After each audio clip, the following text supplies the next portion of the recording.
لباس وہ پہنو جو ڈھیلا ہو، تنگ نہ ہو، ٹائٹ نہ ہو، اتنا باریک نہ ہو کہ جسم جھلک رہا ہو.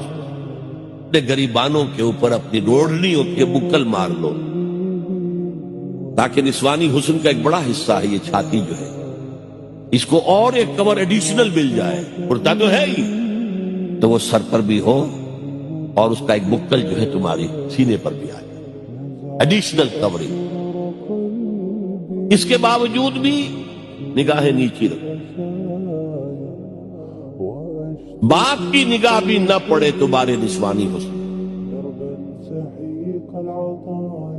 وہ بھی مرد ہے. بھائی کی نگاہ نہ پڑے.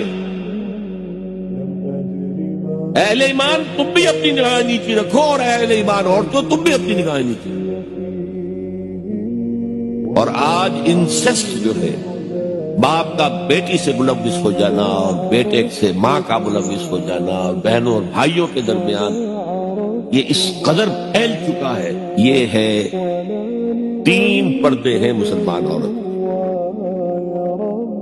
جس کو آج بالکل ختم کرنے پر مغرب طلوع ہوا ہے.